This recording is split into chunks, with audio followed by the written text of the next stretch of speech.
ओडिशा की सरकार का सिर्फ एक काम है, ओडिशा का जो धन है उसको ओडिशा की गरीब जनता से चोरी करने का काम है। आपकी सरकार सिर्फ यही करती है। पहले बीजेडी की सरकार ये करती आई, अब बीजेपी की सरकार यही काम कर रही है।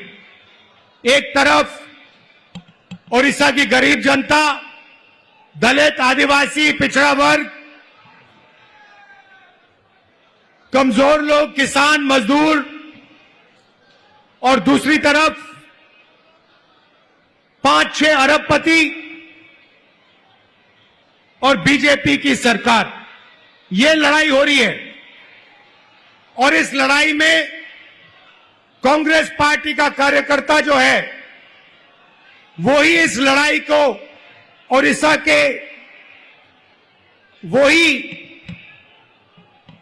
इस लड़ाई को ओडिशा की जनता के साथ मिलकर जीत सकता है और कोई नहीं जीत सकता है। भाइयों और बहनों, बीजेपी पूरे देश में संविधान पर आक्रमण कर रही है।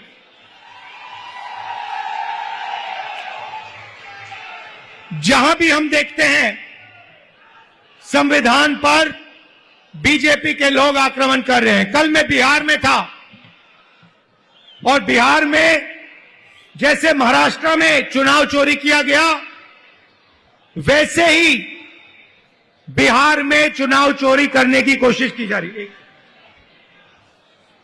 वैसे ही बिहार में चुनाव चोरी करने की कोशिश की जा रही है और चुनाव चोरी करने के लिए इलेक्शन कमीशन ने नई साजिश शुरू की है। इलेक्शन कमीशन बीजेपी का अंग का काम कर रहा है, अपना काम नहीं कर रहा है। महाराष्ट्र में लोकसभा और विधानसभा के बीच में 1 करोड़ नए वोटर आ गए। आज तक किसी को नहीं मालूम ये वोटर कौन थे और कहां से आए।